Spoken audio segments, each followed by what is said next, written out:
이 수가성 여인은요, 참 아픔이 많은 여자 아닙니까? 남편의 사랑을 받을 수 없었고 가정생활에 실패를 했고, 그리고 그것이 마음의 병을 가져와 가지고 대인기피증 증세를 나타내고 있습니다. 지금 예수님과 이 수가성 여인이 만났던 장소가 우물인데요, 그 당시 우물은 그 마을 사람들 간의 그 소통의 장소 아닙니까?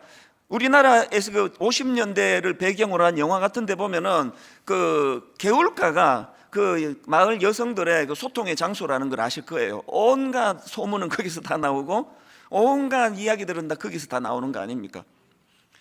오늘 본문의 우물가가 그 기능을 하는 거거든요.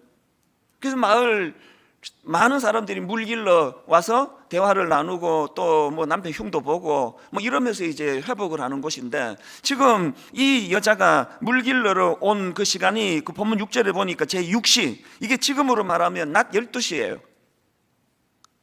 여러분, 그 중동 사막 가장 뜨거운 낮 12시에 이 여자가 물길러 간 이유는 딱 하나밖에 없습니다. 그때 너무 뜨거워서 사람들이 안 모이니까요. 사람들이 없는 시간을 찾아서 물을 길러러 갈 수밖에 없는 이런 참 가련한 여인을 만나주시는 주님, 그것도요, 이 여자를 만나려고 예수님이 치러야 했던 대가 지불이 얼마나 많은지 모릅니다. 피곤에 이르시도록. 이렇게 문제가 많은 여인이지만, 그러나 여러분, 저는 본문에서 이 여인에게서 담고 싶은 게 딱 하나 있습니다. 뭘 담고 싶으냐? 예배에 관심이에요. 바로 요한복음 4장 19절에서 여자가 이르되 주여 내가 보니 선지자로소이다. 자기 기준으로 이건 뭐 대단한 인정 아닙니까? 선지자로소이다. 그 처음 본 낯선 남자 예수님을 대면하고 그 예수님을 신뢰하면서 제일 먼저 나오는 문제제기가 20절입니다. 우리 조상들은 이 산에서 예배하였는데 당신들의 말은 예배할 곳이 예루살렘에 있다 하더이다. 예수님을 선지자로 인식하자마자 예배에 관한 주제를 끄집어내는 게 이 여인의 위대한 모습이에요. 이 관심이 예배에 있다는 거거든요. 이런 예배에 대한 기대감이 예수님의 주옥 같은 메시지를 만들어낸 거 아닙니까? 21절, 예수께서 이르시되 여자여 내 말을 믿어라. 이 산에서도 말고 예루살렘에서도 말고 너희가 아버지께 예배할 때가 이르리라. 23절, 아버지께 참되게 예배하는 자들은 영과 진리로 예배할 때가 오나니 곧 이때라. 아버지께서는 자기에게 이렇게 예배하는 자들을 찾으시느니라. 하나님은 영이시니 예배하는 자가 영과 진리로 예배할지니라. 우리가 어떤 형편에 처했는지는 뭐 사람마다 제각기 다 다른 거 아닙니까? 한 주간 어떻게 보냈는지 사람마다 다 제각기 아닙니까? 그러나 이 자리에 모인 저와 여러분에게 공통점 하나를 발견하라고 한다면 예배에 대한 관심이어야 합니다. 예배를 사모하는 마음이어야 합니다. 예수님은 이 가련한 여인을 만나 인생의 목마름의 문제를 해결해 주시기를 원하시는데요, 오늘도 마찬가지세요. 저는 오늘 본문 4절 말씀이 그렇게 은혜가 됩니다. 유대를 떠나사 다시 갈릴리로 가실새 사마리아를 통과하여야 하겠는지라. 어떤 주석가는 이 사마리아를 통과하여야 하겠는지라를 설명하면서 사마리아로 가시는 것이 그분의 의무였다, 이렇게 의역을 합니다. 예수님은 사마리아로 가셔야만 했다. 그 많은 데까 지불을, 그 뜨거운 지역을, 그 한낮 뜨거운 중동 사막을 그 시간에 지나야만 하는 이유가 있다면, 가셔야만 한 이유가 있다면 이 불쌍한 여인을 만나 주시려고요. 그 대가를 지불하시고 우물가에서 여인이 나타나기를 기다리고 계시는 예수님, 이게 예배예요. 그래도 지각하시겠습니까? 여러분, 그래도 무성의하게 영적인 우물가로 가시렵니까? 많은 대가, 십자가라고 하는 상상을 초월하는 대가를 치르시고 오늘도 영적인 우물가에서 우리를 기다리고 계시는 주님. 예배는요, 이 사실을 자각하는 거예요. 그래서 예배는 정성입니다. 예배는 장소가 아니고, 예배는 어떤 다른 그 무엇도 아니고, 예배는 정성입니다. 왜? 주님께서 엄청난 대가를 지불하시고 우물가에서 기다리고 있는 그게 예배이기 때문이에요. 이런 점에서 저는 진짜로 마음으로 사모합니다. 오늘 본문의 맨 마지막 결론인 28절부터 한번 보십시오. 여자가 물동이를 버려두고 동네로 들어가서 사람들에게 이르되 내가 행한 모든 일을 내게 말한 사람을 와서 보라, 이는 그리스도가 아니냐 하시니, 이 물동이를 버려두고 치유가 된 이 여인의 기쁨, 그 감격, 그렇게 해서 기뻐 이 사실을 전하려고 달려나가는 이 기쁨이 되찾아지고 활력이 되찾아지는 것이 예배인 줄로 믿으시기를 바랍니다. 그래서 제가 오늘 이런 의미에서 우리가 이 제대로 예배의 능력을 맛보기 위해서 예배가 가진 두 가지 기능을 꼭 기억하시고 이걸 소중히 우리가 실천해야 된다는 걸 기억해 주시기를 바랍니다. 첫 번째로 예배가 가진 기능 중에 중요한 기능은 직면하게 하는 기능이 있습니다. 직면. 이 직면이라는 용어는 상담학 용어인데요, 상담학 사전을 보니까 이렇게 설명합니다. 직면이란 두렵거나 회피하고 싶은 상황을 피하지 않고 직접 그 속으로 들어가서 자신이 경험하는 불안이나 공포가 점차 감소할 때까지 그 대상이나 심상을 지속적으로 경험하도록 하는 인지행동치료 기법, 이게 직면이래요. 그런데 놀랍게도 예배가 직면. 그래서 저는 청소년 사역할 때 여러 번 경험했습니다. 목사님 죽을 것 같이 힘듭니다. 그래서 지금 누구랑 또 상담도 하고 병원에 약도 먹고 있는데 목사님 저 좀 살려주세요. 그렇게 하고는 이제 3주 뒤 예배 마치고 만나자 그러고 연락을 했는데 한 2주 지나가지고 안 만나도 되겠다고 연락 오는 경우들이 여러 번 꽤 많았습니다. 아니 왜? 예배 시간에 하나님이 답 주셨습니다. 예배 시간에 하나님이 치료해 주셔서 목사님 안 만나도 되겠습니다. 어른들을 만나자 그러면 꼬박꼬박 다 만나시는 거거든 이게.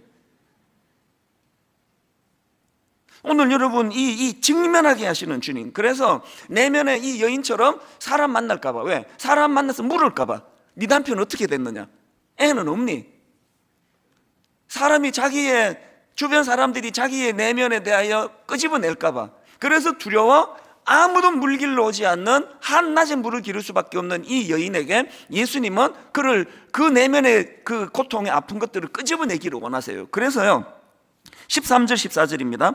예수께서 대답하여 이르시되 이 물을 마시는 자마다 다시 목마르려니와 내가 주는 물을 마시는 자는 영원히 목마르지 아니하리니 내가 주는 물은 그 속에서 영생하도록 솟아나는 샘물이 되리라. 그랬더니 15절 여자가 이르되 주여 그런 물을 내게 주사 목마르지도 않고 또 여기 물길로 오지도 않게 하옵소서. 여자가 이런 요청을 하니까 바로 그 다음 16절에서 이르시되 가서 너의 남편을 불러오라. 바로 그 다음 보면은 남편이 없다는 건 예수님이 알고 계셨어요. 그런데 지금 영원히 목마르지 않은 이 해갈에 내가 목말라 있습니다 그랬을 때 예수님이 툭 던지는 말씀이 네 남편을 데려오라. 아마 그 대화하다가 모르긴 해도요 아마 이 여자가 심장이 멎었을 거예요. 혀를 찌른 것처럼. 그래서 이제 17절에 여자가 대답하여 이르되 나는 남편이 없나이다. 예수님이 지금 이 상담하기 좀 대단한 거 아닙니까? 2000년 전에 예수님이 지금 이 상담학 사전에서 나와 있는 그 기법을 쓰고 계세요. 끄집어내는 겁니다. 여러분 지금 예수님은 이 숨기고 싶은 이 여자의 내면의 문제를 그 직면하게 만드시는 거, 끄집어내게 만드시는 거, 이게 예배입니다. 가서 네 남편을 불러오라. 제가 참 아파하는 게 이 부분이에요. 오늘은 예배가 너무 추상적이에요. 너무 막연합니다. 이 15절 16절이 예배에 없습니다. 그래서 예배란 얼마나 경건하게 드려야 되는 건지, 예배가 얼마나 대단한 건지 막 이론은 나열하는데 네 남편을 데려오라. 남편이 없습니다. 이 실제적이고 구체적인 그 사람의 정황이 예배 속에서 잘 안 드러나는 거, 이게 저에게도 아픔이에요. 지난주 목요일 날 제자 훈련을 이제 지금 좀 더 성장시키기 위해서 토론을 하고 있는 중이거든요. 그래서 이제 일산을 다녀왔습니다. 몇몇 목사님하고 만나서 이제 그런 대화를 나누려는데 얼마나 가는데도 2시간 더 걸리고 오는 데는 아예 한 2시간 반 더 걸린 것 같아요. 막 엄청나게 막히더라고요. 그래서 제가 우리 성도님들 출퇴근 진짜 이게 보통 문제가 아니구나. 그리고 오며 가며 거의 한 4시간 이상을 차에서 시간을 보냈는데요. 그날 저는 진짜 은혜를 많이 받았습니다. 그래서 저는 정말 예배가 장소가 아니구나. 꽉 막혀서 안 움직이니까 말씀 듣기가 너무 좋은 거예요. 집중하기가. 어느 목사님의 설교를 제가 듣고 있었는데 차 안에서 그 목사님이 이제 당신의 목회를 이제 반성하시면서 이런 말씀을 하십니다.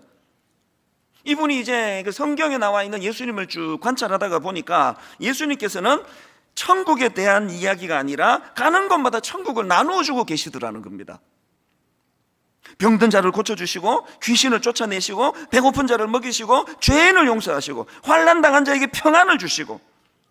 그래서 자기가 깨달은 게, 나는 지금 천국에 관해서만 지금 설교하고 목회를 하는데, 예수님은 천국에 관한 설명도 하시지만 천국을 보여주시는구나, 천국을 맛보게 해주시는구나, 내 목회가 뭐가 문제인지 알았다고, 이런 내용의 제가 설교를 듣는데 너무나 마음에 제 스스로에게도 이것이 자책이 되고 자문자답이 되는 겁니다. 오늘 내 설교에 네 남편을 데리고 와라. 집사님 그 지난주 그 문제 어떻게 생각하십니까? 권사님 그래도 되시는 겁니까? 그 외도하시는 분들 이거 지금 제대로 가고 있는 겁니까? 그들 입에서 기어이 나는 남편이 없습니다, 그것을 끄집어내게 만드는 역할이 지금 설교 속에서 일어나고 있는가? 그 막히는 차 안에서 굉장히 긴 시간을 이 질문을 하면서, 그러면서 당연히 마음에 소원이 생기는 거 아닙니까? 하나님, 이제 이번 주일날 드려지게 될 이 예배는 또 다른 어떤 이론 하나 듣는 시간이 아니라 치유가 일어나게 하시기 원합니다. 그러기 위하여 아버지, 제 설교가 뜬구름 잡는 두루뭉실한 설교가 되지 않기 원합니다. 이렇게 물을 수 있기를 바랍니다. 네 남편은 어디 갔느냐? 네 남편을 데려오라. 집사님 그렇게 사셔도 괜찮은 겁니까? 가정 그렇게 팽개쳐 두셔도 괜찮은 겁니까? 여러분, 우리가 정말 사모해야 되는 것은 이 시간 하나님 나라에 대해서 배우는 시간인 것도 중요하지만 하나님 나라를 맛보는 거예요. 하나님 나라의 치유를 경험하는 거예요. 하나님 나라의 평안을 이 시간에 실제적으로 경험하게 되는 것, 이게 예배인 줄로 믿습니다. 그래서 여러분, 저도 더 많은 각성이 필요하겠지만 설교를 듣는 여러분들도요, 자기 문제를 숨기고 그냥 점잖은 옷 입고 앉아가지고 아무 일도 없다는 듯이 그렇게 앉아있으면 안 됩니다. 문제에 직면해야 돼요. 끄집어내놔야 돼요. 정직하게 고백해야 돼요. 저에게는 남편이 없습니다. 오늘도 예수님은 우리 내면의 문제를 다 끄집어내 주시기를 원하세요. 오늘도 예수님은 베데스다 목가를 찾으셔서 38년 된 병자에게 물으셨던 것처럼 예배 중에 우리에게 물으세요. 요한복음 5장 6절, 예수께서 그 누운 것을 보시고 병이 벌써 오래된 줄 아시고 이러시되 네가 낫고자 하느냐? 네가 낫고자 하느냐? 8절, 예수께서 이르시되 일어나 내 자리를 들고 걸어가라. 이 메시지가 들려지는 게 이게 예배거든요. 그거를 도와드리는 역할이 그게 설교거든요. 저는 후배 목사님들한테 종종 그런 이야기를 해요. 나는 신학교 교수님에게, 설교학 교수님에게 나 100점 평가받는 거 중요하지 않다고 생각한다. 그 설교학 교수님, 딱 이론으로 무장된 교수님이 제 설교를 들으면 뭐 응성한 게 얼마나 많겠냐고요. 난 그 응성해도 된다 생각해요. 어느 엄마가 집밥 만들어 애 먹이면서 그 막 교과서에서 배운 그대로 물 2컵 반 이렇게 하는 엄마 없습니다. 사랑하는 마음만 있으면 되는 거 아닙니까? 조금 뭐 조리법이 좀 달라도, 어떨 때는 막 이게 딱 계량해가지고 소금을 식당에서 다 타는데, 어떨 때는 손맛으로 이렇게 해가지고 막 좀 짤 때도 있고, 막 엄마 왜 이렇게 싱거워 막 소리를 들을 때가 있지만, 그래도 그 아이가, 우리 아들이 군대 가가지고 휴가를 곧 나온다고 그래서 뭐 해줄까 그러니까 얘가 딱 하나만 해주면 되는데, 엄마 김밥. 굉장히 의아했습니다. 그 엄마 밥이에요. 담임 목사가 그 신학교 교수님이 100점을 주실 설교를 준비해서 맞춘다면 그거는 엄마가 아니라 식당 주인이거든요. 저는 진짜 여러분의 담임 목사가 되고 싶습니다. 식당 주인 되고 싶지 않습니다. 격식도 파괴되고 뭐 그냥 막, 저는 중요한 광고는 설교 시간에 다 하잖아요. 왜? 그 영적인 의미를 부여하며 광고를 하면 모든 광고가 다 영적인 메시지가 되더라고요. 예배는요, 하나님 앞에 단독자로 서는 거예요. 그래서 가정에서 예배드려서 아무 지장이 없습니다. 제가 참 놀라운 걸 발견했는데요, 요한복음 3장에서는 예수님이 유대인의 지도자 니고데모를 만나세요. 굉장히 높은 지위를 가진 사람입니다. 그리고 요한복음 4장에서는 이런 정말 가정이 다 깨져버리고 남편의 사랑을 받을 수 없고 참 우울증처럼 대인기피증에 걸려있던 이 여자를 만나주세요. 주님은요, 지위 고하를 따져가며 만나시는 분이 아니에요. 저희 교회에 연예인들이 꽤 계시거든요. 저희 교회에 정치하는 분 꽤 계시거든요. 양심을 걸고 말씀을 드려요. 그분들 특별 관리하지 않습니다. 따로 만나지 않습니다. 왜? 주님은요, 니고데모만 만나시는 분이 아니시거든요. 그리고 더 제가 주님께 감동하는 게 뭔지 아십니까? 지금 그 좀 배웠다고 하는 그 니고데모에게는 굉장히 큰 걸 요구하세요. 요한복음 3장 5절, 예수께서 대답하시되 진실로 진실로 내게 이르노니 사람이 물과 성령으로 나지 아니하면 하나님 나라에 들어갈 수 없느니라. 엄청난 걸 요구하십니다. 그런데 오늘 본문에서 수가성 여인, 상처가 많은 수가성 여인에게는 요구하는 게 없으세요. 오히려 내가 너에게 영원히 목마르지 않는 생수를 내가 마시게 해주고 싶다. 대하시는 게 완전히 달라요. 먹물이 들어있는 사람들은 그것을 교정해 주기 위하여 직설화법을 쓰시지만, 상처가 많고 이렇게 하라고 강한 요구를 해도 할 수 있는 힘이 없는 사람에게는 보듬어 주세요. 각각 다르게 접근하세요. 진짜 제가 설교자로서 놀라는 게 뭔지 아십니까? 수많은 사람들이 지금 제 설교를 듣지 않습니까? 그런데 어린애는 어린애대로 하나님이 이렇게 속에서 그 사람한테 말씀을 주시고, 나이가 드신 어른에게는 그 말씀을 완전히 다르게 또 해서 들려주시고, 이 상황 저 상황. 그래서 제가 최근에도 들었는데요, 신방 가가지고 제게 들려주는 이야기 중에 이런 이야기를 여러 번 듣습니다. 이찬수 목사님 우리 집에 CCTV를 설치한 것 같아요. 그 큰일 날 소리. 제가 CCTV를 설치한 게 아니고요, 그 역할을 하시는 분이 우리 하나님이세요. 어떻게 한 사람이 설교했는데 수만 명이 다 우리 집에 CCTV를 달았나 보네? 이게 신비예요, 신비. 여러분, 예배는요 단독자로 만나는 거예요. 오늘 가정에서 혼자 예배 드리시는 분 아무 걱정 마시기를 바랍니다. 어차피 단독자로 만나 주시기 때문에 이 사실을 깨닫는다면 우리가 할 일은 하나예요. 하나님 앞에 부끄러워하지 말고 자기 내면의 문제를 드러내는 겁니다. 고백하는 겁니다. 난 이렇게 추한 사람입니다. 난 이렇게 부끄러운 사람입니다. 나는 이렇게 상처가 많은 사람입니다. 나는 남편의 사랑도 못 받는 사람입니다. 다 끄집어내는 거예요. 그리고 예배 시간에 하나님을 직면하는 거예요. 그 문제를 직면하게 하시는 하나님을 만나는 겁니다.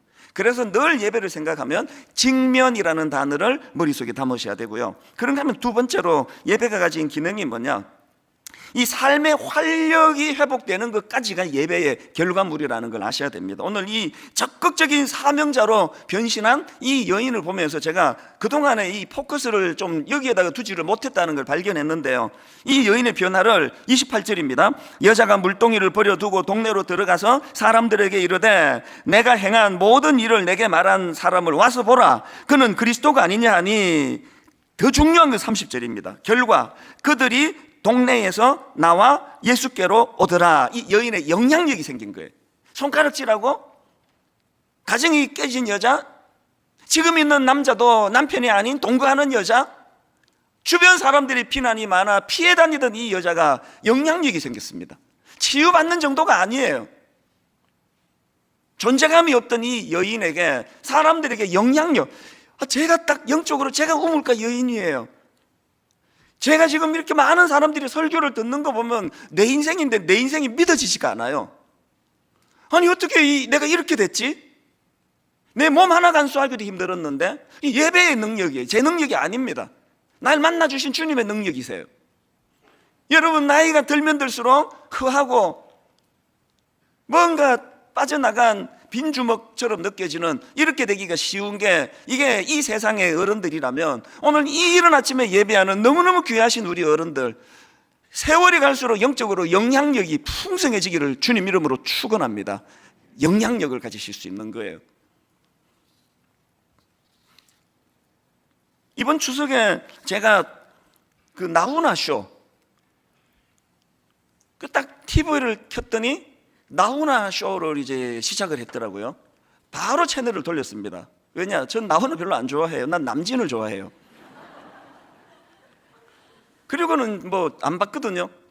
그 다음날 신문을 보니까 난리가 났더라고요. 시청률이 29%, 일부 지역에서는 거의 40%에 육박했대요. 그리고는 막 그 주 내내 이 나훈아 쇼 막 대단해. 그리고 테스 형, 그 가사를 검색해 봤는데 그 노래 안 들어봤는데요.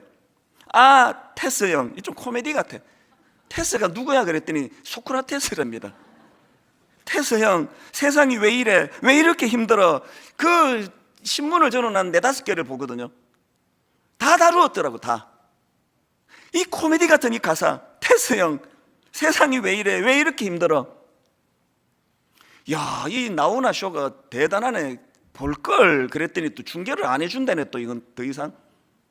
그러나 여러분, 어제 제가 이 태스형 노래가 흘러나왔던 나훈아 쇼가 떠올랐는데요, 여러분, 예배가 나훈아 쇼입니까?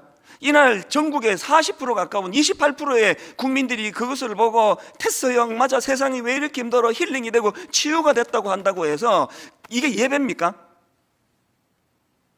결과만 놓고 보면은요, 그렇게 막 28%의 전 국민 중에 4명 중에 1명씩 그 나훈아 쇼를 다 봤다 하더라도 거기에서 치유는 일어났지만 영향력은 생기지 않는 거 아닙니까? 조용필 쇼 맨날 막 5만 명씩 모여가지고 4시간 5시간 떼창을 하고 막 난리가 나는데요, 그렇게 하고 싹 관중들 빠져나가면 아무 일도 일어나지 않는 게 조용필 쇼입니다.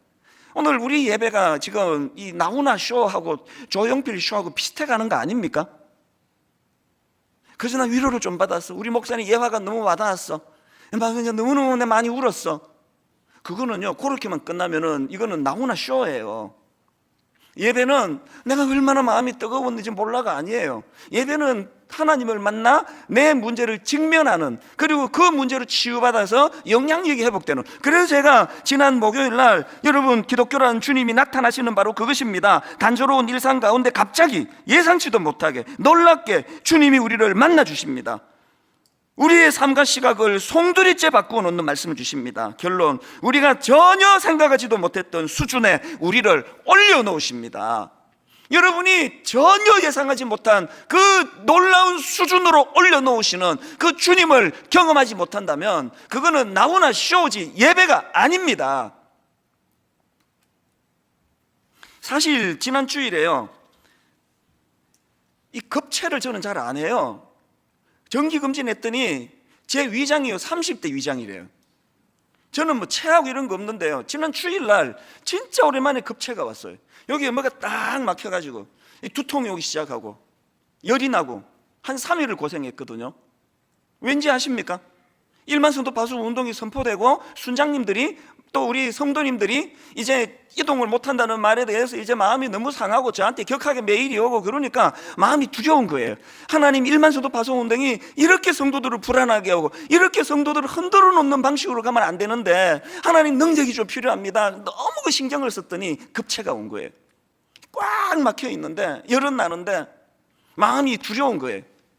이게 또 우리 교회가 한 번도 보이지 않는 이 흔들흔들하는 모습을 보이면서 이루어지는 일만성도 파송 운동은 아닌데, 이거 한 성령님 안에서 한 마음으로 나가는 게 일만성도 파송 운동인데 3일을 그렇게 고생을 하고요. 바로 어제 토요일 새벽입니다. 어제 토요일 새벽에 하나님께서 이 로이드 존스 목사님의 이 글을 통해 가지고 저에게 말로 다 할 수 없는 소망을 주신 거예요. 막 가슴이 터질 것 같은 게 너무너무 가슴이 벅차가지고, 그래서 30개 예비 단임 목사님들한테 제가 글을 보냈습니다. 이 감격을 나누고 싶었어요. 이렇게 글을 보냈습니다. 오늘 새벽에 제 마음에 너무나 큰 가슴 벅찬 비전을 보여주셔서 감당하기 어려운 감격에 사로잡히네요. 종종 이런 일이 있는데 오늘 새벽에도 또 감격으로 인도해 주십니다. 이 감격의 물고가 30개 교회를 채우게 될 때, 이 감격의 물고가 30개 교회를 세우게 될 후배 목사님들에게로 흘러가고 그것이 300개, 3000개의 교회를 섬기는 열매로 나타날 것입니다. 물량을 강조하는 것이 아니라 하나님께서 우리에게 주신 비전의 중요성을 강조하는 것이지요. 제가 할 일은 소탐 대시를 벌이는 것이고 나는 날마다 죽노라를 외치는 것이라 생각합니다. 우리 30개 교회 모두가 함께 십자가에서 죽는 길을 택할 때 부활하신 주님께서 우리를 어떻게 살려주시는지 경험하게 될 것입니다. 오늘 새벽에 내일 설교 준비하다가 발견한 로이드 존스 목사님의 글 하나가 제 마음을 사로잡습니다. 그러면서 서두에 읽어드렸던 그 글귀를 제가 거기다 올려준 겁니다. 30개 목사님들하고. 이게 어제 새벽에 있었던 일입니다. 저는 어제 혼자 서재에 앉아서 말씀을 준비했지만 어제 그 자리가 예배의 자리가 된 줄로 믿으시기를 바랍니다. 급체가 올 만큼 두려움에 빠져있던 제가 그 두려움이 변하여 전날의 한숨 바뀌어 주님을 향한 찬양이 되게 하시는 그 은혜를 어제 새벽에 누리게 된 줄로 믿으시기를 바랍니다.